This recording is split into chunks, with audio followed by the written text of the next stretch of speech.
میں آج ایک شخص کو ملا ہوں, آج جمعہ نماز سے پہلے ایک جگہ ایک بندے سے ملاقات ہوئی. ساتھ والے نے کہا مولانا اس کو سمجھا, اس نے کل بیوی کے منہ پہ تھپڑ مار کے اسے مارا کوٹا ہے. بتاؤ نعرہ تکبیر, اسلام, علماء حق, علماء دیوبند. میں کہاں جاؤں جہاں یہ حال ہو, کہاں جاؤں یار, دل دکھتا ہے اس پہ. وہ تمہارے نسل کی بڑھوتری کر رہی ہے. اس نے اپنی ماں چھوڑی, باپ چھوڑا, بہن چھوڑی, بھائی چھوڑا, گھر چھوڑا, وہ حویلی چھوڑی جہاں اس کا بچپن گزرا ہے, اور تیرے گھر کو آ کے اس نے بسا دیا. اور تو مرد کا بچہ ہے, تیرا بس اپنی بیوی عورت ذات پہ چلتا ہے. اگر تم میں جرت ہے تو کسی مرد کو پکڑ کے دکھا. بیویوں پہ ہاتھ اٹھانے والے, پتہ نہیں کون سی غیرت کا مقام. اب میں نام نہیں لیتے, علاقے کے لوگوں تک بات پہنچ جاتی ہے, میں پردہ رکھتے ہوئے کہتا ہوں. میں اپنے وسیب کی بات کروں, ایک علاقے میں بیان کرنے گیا, وہاں ایک شخص مجھے ملا اور مجھے آ کے کہتا ہے منے دی نہیں آکھا, میں ڈھیڑ تے گوڑے رکھ کے دو چاٹا لیم تو وہی کریں دی. میرا میٹر گھوم گیا اللہ کی قسم. میں نے کہا ایک منٹ بیٹھو. وہ بیٹھا. میں نے کتنی بیٹیاں ہیں تیری؟ کہا جی 6 دھیرین میرے. میں نے کہا یاد رکھنا میں بد دعا نہیں دیتا, لیکن میں تمہیں کہہ رہا ہوں تیرا داماد کل تیری بیٹی کو کوٹے گا, پھر تو رویا نہیں, پھر رونا نہیں. وہ بھی کسی کی بیٹی ہے جس پر تو نے ہاتھ اٹھایا. اس کا دل کانپ گیا. مجھے کہتے ہیں مولانا میں معافی مانگوں. میں نے کہا جاؤ اور معافی مانگو. ایسے خناس بھی بیٹھے تھے, اس کو کہتے ہیں زال سامنے ہاتھ بدھانی چران طلاق تھی ویندی ہے. میں کہا چیتے کو ہاتھ لا. بیوی سے سامنے سوری کرنے پر بیوی طلاق ہو جاتی ہے. کس نے کہا تمہیں؟ حیا اور شرم کا ہاتھ تھامو. لڑکی کو 1000 میسج کر کے گرل فرینڈ کو سوری مائی بیبی, وہاں سب کچھ جائز ہے, اور اپنی حلال کی بیوی پر تمہیں اعتراض نظر آتا ہے. آپ ہنستے ہیں, میں ہنسنے کی نہیں, میں درد دل کی بات کر رہا ہوں. تو بیویوں کے ساتھ حسن سلوک بھی دیکھا کرو. یاد رکھنا حدیث پاک میں ہے کہ جو اپنی بیوی کو خرچ میں وسعت دیتا ہے, اس کا حق صحیح ادا کرتے اسے خرچ دیتا ہے, اللہ اس کے رزق کو وسیع کر دیتا ہے. حضور پاک نے فرمایا, صحیح مسلم میں روایت ہے, فرمایا 1 دینار اپنی بیوی پر خرچ کرنا 10 دینار اللہ کے راستے میں خرچ کرنے سے زیادہ بہتر ہے. یہ حدیث پاک ہے. ہمیں یہاں تو نظر نہیں آتا, کچھ بھی نہیں ہے بھائی. تو بھائی یہ حلال جگہ ہے. حدیث پاک کے مطابق نوالا اٹھا کر میاں اپنی بیوی کے منہ میں دے, اللہ رحمت اتارتے ہیں. چلو میں بات کر رہا تھا حضرت ہارون کی. حضرت ہارون سے ملاقات میں ایک وجہ یہ بھی ہے, حضرت صفیہ رسول اللہ کی بیوی ہیں. ایک وجہ اور بھی ہے, وہ کیا ہے؟ حضرت ہارون کے ساتھ حضرت رسول اللہ کا پیار دیکھیں. تبوک کے موقع پہ جاتے ہوئے حضرت علی المرتضیٰ کو مسجد حوالے کی, فرمایا میرے آنے تک آپ انتظام میں شامل رہیں. حضرت علی بہادر آدمی تھے, شجاع, دلیر, شیر خدا. دل میں آیا کہ بچے رہتے ہیں, عورتیں رہتی ہیں اور معذور ہیں, میرے پاس تو ذوالفقار جیسی تلوار ہے, میں بھی گھر میں رہوں اور جہاد پہ نہ جاؤں. تو دل میں تھوڑا سا دکھ ہوا, لیکن رسول اللہ کے حکم کو مانا. آپ علیہ السلام کے سامنے حضرت علی کا چہرہ آیا تو رسول اللہ نے پڑھ لیا. فرمایا علی کیوں پریشان ہو؟ کہا یا رسول اللہ بچوں میں بیٹھا ہوں. حدیث ہے نا کہ لا سیف الا ذوالفقار ولا فتح الا علی. کہا علی جیسا جوان نہیں, ذوالفقار جیسی تلوار نہیں. تو کہا یا رسول اللہ سب کچھ ہونے کے باوجود بھی جہاد پہ نہ جا سکوں. یار کیا جملہ فرمایا حضور نے. حضور نے فرمایا اما علی اما ترضى ان تکون منی بمنزلۃ ہارون من موسیٰ الا انہ لا نبی بعدی. علی تو اس بات پہ خوش نہیں ہے اللہ تجھے اور مجھے ویسا بنا دے جیسے حضرت ہارون کا رتبہ حضرت موسیٰ علیہ السلام سے تھا, بس ان کے بعد نبوت جاری تھی, میرے بعد نبوت ختم ہے. اس وجہ سے آج حضرت علی کو ہم کیا کہتے ہیں؟ علی المرتضیٰ. یہ اما ترضیٰ کی وجہ سے کہتے ہیں. تو میرے دوستو حضرت ہارون سے ملاقات میں ایک وجہ یہ بھی ہے کہ فیملی میں جو حضور پاک کا حضرت علی موجود ہے, یہ بھی نسبت حضرت ہارون والی رکھتے ہیں. اور ایک ملاقات میں حضرت ہارون کی وجہ اور بھی ہے. میں نے کہا نا یہ موضوع بہت طویل ہے کہ حضرت ہارون سے کیوں ملے ہیں. چلو میں تیسری اور آخری وجہ دے رہا ہوں, توجہ رکھنا. ایک وجہ یہ بھی ہے کہ حضرت ہارون کے جب حوالے کر کے قوم کو حضرت موسیٰ 40 لیلہ 40 رات اعتکاف پہ گئے تھے, تو قوم کے کچھ بندے مشرک ہو گئے, جن میں سامری ان کا سربراہ تھا. تو ان مشرکوں کا علاج کیا تھا؟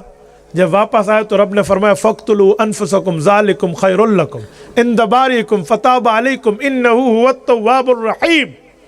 جو مشرک ہیں اس کو مواحد اپنے ہاتھ سے مارے گا. یہ اللہ کا حکم ہے موسیٰ علیہ السلام کی شریعت کا کہ ان کو قتل کرو تب ان کی توبہ قبول ہے, ورنہ نہیں. تو انہیں قتل کیا گیا. جو مشرک تھے, جو سازی تھے, وہ مرے. پھر جا کر قوم کا مسئلہ پاک ہوا.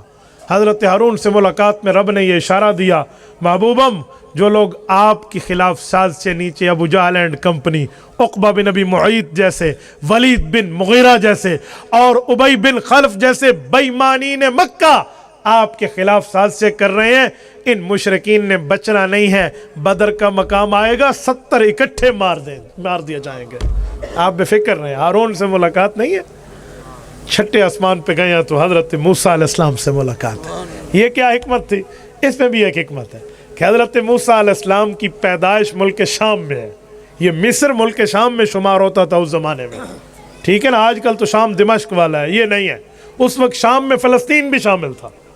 تو حضرت موسیٰ کی ملاقات, حضرت موسیٰ علیہ السلام کی ملاقات کی وجہ کہ ملک شام کے پیدائشی حضرت موسیٰ علیہ السلام. حضرت موسیٰ کو وہ شہر ملک چھوڑنا پڑا. واپس ایک وقت آیا, رب نے قوم عمالقہ سے جنگ کے بدلے میں ملک شام فتح کر کے حضرت موسیٰ کی گود میں ڈال دیا. فرمایا محبوب مصطفیٰ بے فکر رہیں, اگر آپ کو بھی آپ کے علاقے سے ہجرت ہوئی ہوگی تو انشاءاللہ مکہ مکرمہ کو فتح کر کے آپ کی گود میں ڈالنا ہمارا کام ہے. 7ویں آسمان پہ ملاقات حضرت ابراہیم سے. حضرت ابراہیم سے ملاقات کی حکمت, حضرت ابراہیم علیہ السلام سے ملاقات کی بڑی پیاری اور بڑی آسان اور ایزی حکمت ہے.